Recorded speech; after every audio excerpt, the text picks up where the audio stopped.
정말 관리를 잘하고 계시는데도 살이 안 빠진다. 무작정 체중만 내린다고 없어지지 않는 게 바로 이 뱃살입니다. 100% 요요가 다시 옵니다. 지방을 태우는 몸을 만드셔야 되거든요. 가장 좋은 음식이 올리브유라고 생각합니다. 식사 직전이 아니라 드시는 것을 추천드립니다. 지방세포에서 지방산을 저장하는 것을 억제하고요. 몸에 들어왔을 때 만성염증과 독소들을 완전 배출시켜주면서 뱃살이 드디어 움직이기 시작한다. 동안과 날씬한 몸매 둘 다 가지실 수 있습니다. 안녕하세요 구독자 여러분, 저는 다이어트를 전문으로 상담하고 있는 이 실장입니다. 오늘은 많은 분들이 궁금해하시는 뱃살 관리에 대해서 알아볼 텐데요. 전문가 두 분을 모셨습니다. 조승우 한약사님과 김동준 한의사님입니다. 자기소개 부탁드리겠습니다. 네, 반갑습니다. 인천 송도에서 예방원 한약국을 운영하고 있는 조승원 한약사입니다. 네, 안녕하세요. 저는 다이어트를 통해서 삶을 바꿔드리고 있는 한의사 김동준 원장입니다. 요즘 아침 식사를 간단한 대용식으로 하시는 분들이 많은데요. 아침 밥 대신 먹었을 때 뱃살이 축축 빠진 음식, 그런 음식 있을까요? 일단은 공복을 유지하는 게 저는 가장 좋다라고 주구장창 주장하는 이유고, 그래도 뭔가 드셔야 된다면 까먹지 말자 해서 제가 명명한 CCA 주스, 양배추, 당근, 사과, 이 CCA 주스를 드시는 걸 많이 추천을 드렸고, 그 다음 이제 이렇게 전문가분들과 함께하는 자리인 만큼 하나를 더 비법을 소개를 드리자면 바로 몸과 마음을 깨운다 그래서 깨주스라고 제가 또 명명을 했습니다. 바로 케일, 샐러리, 사과 이 세 가지거든요. 그래서 이 까주스로도 뱃살이 꿈쩍 안 하시는 분들은 이 케일과 샐러리 이거 두 개는 혹시 실장님 드셔보셨어요? 아니요, 처음 들어봐요. 못 먹어요. 케일 샐러리는 초딩 입맛을 진짜 먹기 힘들거든요. 몸에는 진짜 좋은데, 그래서 여기에 사과를 넣으셔가지고 비율은 약 케일은 70g, 샐러리는 100g, 그리고 사과는 150g 정도 하면 한 200ml에서 300ml 딱 한 잔 나오거든요. 그렇게 하루 시작을 좀 드셔주시면 그 꿈쩍 않던 뱃살이 움직이기 시작하니까, 그러니까 한번 해보시냐 안 해보시냐 그 차이니까 저는 꼭 한번 실천해 보시기를 권합니다. 네, 알겠습니다. 그러면 이제 한의사님 어떤 음식이 있을까요? 자, 우선 저는 이 뱃살을 없애는 음식이라는 것에 좀 집중하고 싶은데요. 뱃살은 다른 살과는 다르거든요. 무작정 체중만 내린다고 없어지지 않는 게 바로 이 뱃살입니다. 그래서 이 뱃살을 없애기 위해서는 지방을 태우는 몸을 만드셔야 되거든요. 그런데 이 지방을 태우기 위해서는 두 가지가 필요합니다. 첫 번째는 공복 상태여야 되고요. 두 번째는 우리 몸에 지방만 넣어줘야 돼요. 왜냐하면 우리 몸에는 지방만 들어오지 않고 다른 당이나 탄수화물이 함께 들어올 때는 지방을 태우지 않고 당이나 탄수화물부터 에너지를 사용하기 시작합니다. 이렇게 되면 지방의 대사는 점점 그 순위가 뒤로 밀리는 경향이 있거든요. 따라서 아침 공복에 지방만 넣어줘서 강제로 지방만 태우는 연습을 우리 몸에 시켜줘야 돼요. 그리고 이 지방을 태우는 연습을 시키는데 가장 좋은 음식이 저는 올리브유라고 생각합니다. 왜냐하면 올리브유에는 올레산이 많이 들어있기 때문에 지방 대사를 활성화하는데 굉장히 큰 도움이 되기 때문입니다. 그러면 올리브유는 얼마나 먹어야 되는 걸까요? 올리브유 같은 경우는 저는 밥 숟가락으로 한 숟가락 정도를 추천드리거든요. 양으로 따지면 10에서 한 15ml 정도인데요. 제가 여러 환자분들께 다 권해보니까 간혹 20ml 이상 드셨을 경우에는 가벼운 구역감이나 메스꺼움을 호소하는 분들도 많이 계셨어요. 그래서 가장 시작하기 쉬운 무난한 양은 10ml 정도입니다. 그리고 제가 여기서 팁 하나를 더 드리자면, 요즘에 다이어트 약으로 가장 유행하는 게 위고비잖아요. 바로 식욕 억제 효과 때문인데요. 올리브유에도 위고비만큼은 아니지만 거의 그에 준하는 식욕 억제 효과가 있거든요. 이를 확실히 체감하기 위해서는 식사 직전이 아니라 식사 20분 전쯤에 드시는 것을 추천드립니다. 왜냐하면 올리브유가 우리 몸에 들어가서 활성화되는 데는 그 정도의 시간이 필요하거든요. 그런데 올리브유를 처음 접하시는 분은 약간 부담감을 느낄 수 있는데요. 혹시 조금 잘 먹을 수 있는 팁이 있을까요? 사실 올리브유가 익숙하지 않았던 분들은 올리브유만 먹기에는 상당히 이 맛이 접근하기 어려운 면도 있습니다. 그래서 제가 이런 분들께는 토마토에 올리브유를 곁들여서 먹는 방식을 좀 추천드리는데요. 우선 토마토는 GI가 15밖에 되지 않기 때문에 혈당을 거의 올리지 않고요. 그리고 우리 몸에서 에너지를 저장하는 곳이 지방세포잖아요. 지방세포에서 지방산을 저장하는 것을 억제하고요. 그리고 에너지는 어디서 쓰나요? 미토콘드리아에서 씁니다. 미토콘드리아에서 지방산을 쓰는 이 대사율을 높이기 때문에 지방 저장을 줄이고 에너지 대사를 높이는 다이어트에 아주 유리한 음식입니다. 그럼 아까 한약사님께서 말씀하신 KCA 그리고 CCA, 그거는 어떤 원리로 해서 뱃살이 쭉쭉 빠지는 건가요? 네, 정말로 방금 우리 원장님께서 위고비 싹 샌다 이런 언급도 해주셨는데 이 약물로 빠진 살은 정말 100% 요요가 다시 옵니다. 하지만 자연에서 온 것 그대로 양배추, 케일, 샐러리에는 설포라판 여러분 너무 많이 들어보셨을 거예요. 폴리페놀과 비타민, 무기질, 미네랄 그리고 특히 샐러리에는 루테올린이라는 성분이 정말로 강력한 항산 성분이 들어있거든요. 이런 자연에서 온 것들이 몸에 들어왔을 때 만성염증과 독소들을 완전 배출시켜 주면서 뱃살이 드디어 움직이기 시작한다. 실은 이 뱃살이라는 건요, 내 몸에 현재 만성염증, 독소들이 많아서 그거를 꽉 쥐고 있는 겁니다. 그래서 안 나가는 이유가 살려고 안 나가는 거예요. 그렇기 때문에 이걸 자연 배출시켜 주기 위해서는 인위적으로 강력하게 만든 것들 거보다는 자연에서 온 것 그대로, 즉 식약동원, 약과 음식은 하나라다. 이거를 꼭 기억을 해주시고 드시면 되겠습니다. 자, 그렇다면 반대로 많은 분들이 아침 밥 대신에 먹고 있지만 의외로 살을 찌게 만드는 그런 최악의 음식은 어떤 것이 있을까요? 이미 많이 들어보셨을 거예요. 여러 가지 음식들이 나오지만 저는 여러분이 정말 관리를 잘하고 계시는데도 살이 안 빠진다. 그럼 이것부터 저는 끊으라고 항상 말씀을 드립니다. 바로 우리 실장님 유산균 드세요? 네.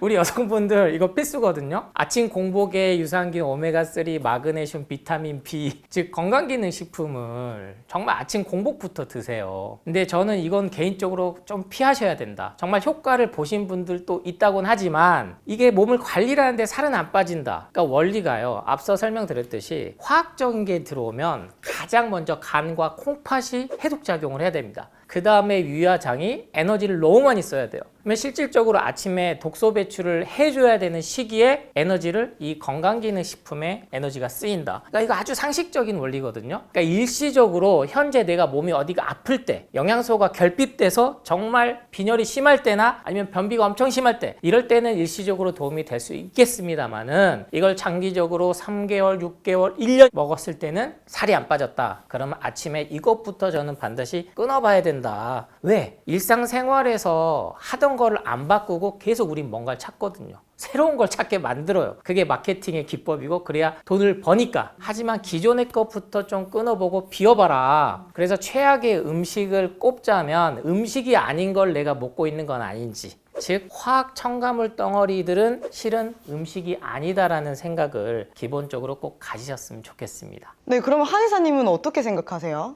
저도 이 의견에 100% 공감합니다. 저희 한의원에 다이어트를 하시러 오시게 되면 작성하는 설문지가 있거든요. 그 설문지에 어떤 건강기능식품을 드시고 있으세요라고 여쭤보는데 막 여러 가지 적으세요. 근데 저는 그냥 딱 한마디만 합니다. 이거 다 끊고 저랑 다이어트 하실게요. 이렇게요. 제가 왜 이런 건강기능식품을 줄이거나 거의 끊으라고 말씀드리냐면요, 다이어트라고 하는 것은 우리 몸에 또 다른 입력값이 들어가는 거예요. 즉 먹는 것을 줄여서 내 살이 빠지려는 이 결과값을 얻어내야 되잖아요. 그런데 자연에서 온 것들이 아닌 이런 인공적인 것들을 막 넣었을 때 내가 의도한 입력값을 넣었다고 하더라도 그 의도대로 결과값이 안 나오는 경우가 있거든요. 즉 나는 열심히 운동하고 먹는 것도 줄였는데도 살이 안 빠지는 경우가 은근히 이 건강기능식품 때문인 경우가 많습니다. 그러니까 이게 저희가 한약사 나왔으니까 건강기능식품 먹지 마라 막 이렇게 또 댓글 달 수도 있는데, 실제로 가장 그 권위 있는 그 몇 개 기관이 있는데 그 중에 하나가 메이오 클리닉이 있어요. 미국에서 전 세계에서 1, 2위를 앞다투는 데인데 여기는 얼마나 현대의학 과학이 집대성된 곳이겠습니까? 거기에서 암 환자들이나 만성질환 환자들한테 가장 먼저 하는 게 건강기능식품, 화학적인 보조제를 다 끊게 먼저 하고 자연식을 시키는 거예요. 그러니까 이게 다 과학적인 데이터가 집대성된 거니까 정말로 이 맹신을 한다? 이게 어렵거든요. 그러니까 무서워요. 그러니까 계속 이게 몸에 좋다. 과연 그게 간이 좋아할 것인가? 그 단백질을 우리가 다 소화하고 흡수하고 배출할 수 있느냐? 그건 아니다라는 게 현대 과학에서 밝혀졌기 때문에 너무 뭐든 과하게 먹으면 안 좋다. 이렇게 생각을 해주시면 좋겠습니다.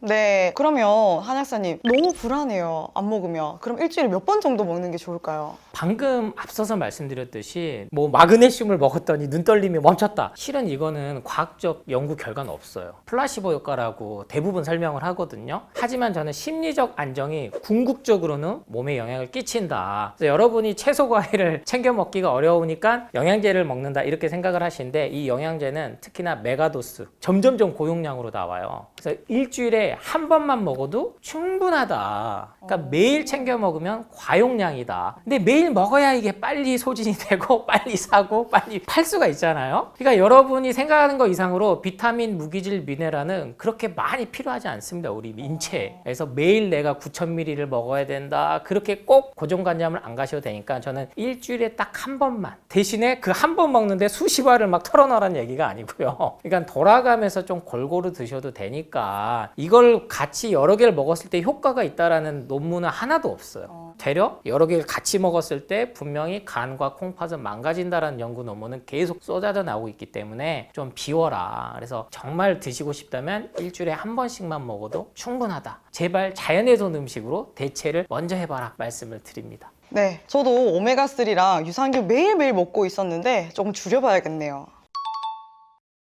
다이어트를 해서 살 빠지는 건 좋지만 얼굴이 푹 꺼져서 주름이 도드라져 보이거나 주변에서 늙어 보인다 이렇게 말을 한대요. 조금 피부 탄력도 지키면서 건강하게 다이어트를 할 수 있는 방법 어떤 것이 있을까요? 자, 우선 이건 제가 진료실에서 실제로 질문도 많이 받고요. 가끔은 제가 컴플레인도 많이 받는 내용이긴 하거든요. 그런데 여기서 구분하셔야 될 게 있습니다. 진짜 피부 노화로 인한 주름과 다이어트로 인해서 살짝 나이가 들어 보이는 것은 차이가 있습니다. 우리가 노화는 나이가 먹어감에 따라서 세포가 손상되고 세포가 그 기능을 제대로 못할 때 나타나는 현상이고요. 반대로 다이어트로 인한 주름은 우리의 피부가 이렇게 표피가 맨 위층에 있잖아요. 표피 밑에 진피, 그리고 지방, 그리고 그 밑에는 근육층이 있는데요. 이 밑에 지방층과 근육층이 표피를 잘 지지해주지 못해서 생기는 주름이기 때문에 잘못된 다이어트를 하지 않고 제대로만 다이어트를 하신다면 얼마든지 동안과 날씬한 몸매 둘 다 가지실 수 있습니다.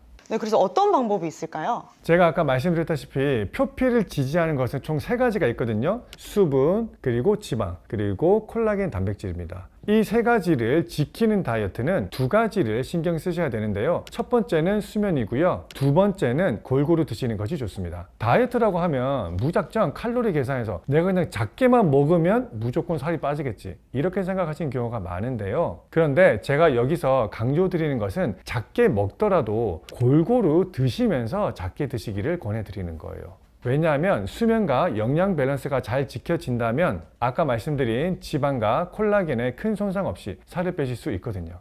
네, 그러면 수면은 몇 시간 정도 자는 게 좋을까요? 자, 수면은 제가 딱 그냥 정해드릴게요. 되도록이면 7시간 이상은 꼭 주무셨으면 좋겠어요. 간혹 제가 이렇게 말씀드리면 원장님 저는 5시간 자도 하나도 안 피곤한데요? 라고 말씀하시는데요. 피곤하거나 피곤하지 않더라도 우리 몸의 원활한 재생을 위해서는 7시간 수면은 꼭 필수적입니다. 네, 7시간 정도 자야 좋다고 하십니다. 우리 한약수님은 어떻게 생각하세요? 다이어트라는 거는요, 꼭 살을 빼는 것만 뜻하는 건 아니다. 그러니까 내 적정 체중을 찾아가는 게 다이어트라고 생각하시면 되는데, 급하게 정말로 이 강박에 못 이겨서 한 달에 뭐 10kg, 뭐 3개월 한 20kg 그렇게 뺐을 때 피부 탄력은 당연히 빠집니다. 그래서 여기서 문제가 뭐가 등장하느냐, 콜라겐을 따로 챙겨 드시는 분들이 있어요. 그러니까 채소 과일식으로 자연식물식으로 다이어트를 하시는데도 이 피부가 처지니까 콜라겐을 먹어야 된다는 생각을 하는 건데, 그러실 필요는 없다. 그래서 일시적으로 분명히 다이어트를 할 때 빠지면은 얼굴이 처지거나 피부가 처지는 거 있지만, 여기서 이거를 분간을 하셔야 돼요. 내가 닭가슴살, 단백질 쉐이크, 그리고 가공식품으로 인해서 다이어트를 해서 이렇게 홀쭉해지는 거랑 그냥 채소 과일식 하면 자연스럽게 홀쭉해진 거랑 분명히 차이가 있어요. 이거는 시간이 3개월에서 6개월 정도 지나면 회복이 합니다. 왜냐하면 채소 과일식에는 비타민, 무기질, 미네랄, 앞서 우리 김동진 원장님이 말씀하신 그 지방층들, 피하 지방층에 수분 공급을 해줄 수 있는 거는 이 가공식품, 육가공식품들이 아니거든요. 그래서 여러분들이 가장 기억하셔야 될 거는 다이어트를 할 때는 몸에 수분 공급을 해줄 수 있는 비타민, 무기질, 미네랄을, 그런 것들을 해줄 수 있는 음식으로 다이어트를 지속 가능하게 해야지, 짧게 했을 때는 뭐든지 그거에 대한 대가는 책임은 내가 져야 된다. 그러니까 얼굴이 우리 중년 여성분들 40, 50대들 조금 살 빠지면 얼굴 좀 보기 안 좋아 그 얘기 많이 들으시는데 한 3개월은 좀 참고 이겨내셔야 돼요. 그래서 그 말 듣고 스트레스 받아서 다시 먹으면 다시 찌거든요. 반드시 회복을 합니다. 피부 탄력은. 그래서 피부과 가서 이거를 뭐 올리는 거 시술해야 되나 아니면은 뭐 여기다가 또 레이저를 맞아야 되나 이런 고민하지 마시고 3개월만 좀 버텨라. 예, 시간이 반드시 필요합니다. 그러니까 살이 빠지고 나서 다시 피부가 회복 탄력성을 회복하는 데는 3개월 정도 걸리니까 그걸 명심하고 기다리시면 좋겠습니다. 그러면 특별히 다이어트 할 때 좀 조심해야 하는 게 있을까요? 네, 있습니다. 우선은 아까 조승우 한약사님이 말씀해 주신 대로 저희 한의원에서는 살을 빼고 나도 매주 한 4주 정도는 뺐거든요. 그래서 방금 말씀하신 것처럼 체중 감량 이후에 4에서 6주만 지나시면 얼굴이 꺼진 부분은 상당 부분 많이 회복하게 됩니다. 여러분들이 건강하게 다이어트를 하셨다면 4주 정도만 기다리시면 꺼졌던 피부는 많이 차오르기 때문에 조금 기다려 보시기를 권해드리고요. 그리고 제가 제일 경계하는 다이어트가 있습니다. 그게 뭐냐면요, 여러 번 살을 뺐다가 쪘다가 반복하는 다이어트입니다. 이걸 경험해 보신 분들은 아마 다 아실 텐데요, 여러 번 살이 뺐다 쪘다 했을 때 줄어드는 부분은 얼굴이고요, 꺼지는 부분은 얼굴이고요, 똑같은 체중이라 하더라도 여러 번 뺐다 쪘다를 반복했을 때 나오는 부분은 아랫배입니다. 따라서 여러분들이 정말 살을 빼야 하는 처지라면 되도록이면 한 번에 꾸준한 감량 뒤에 그 체중을 유지하시기를 권해드려요. 네, 여기까지 뱃살 쭉쭉 빠지는 아침 공복 음식과 다이어트 꿀팁 알아봤는데요. 잘 실천하셔서 뱃살 없는 몸 만들기 바랍니다.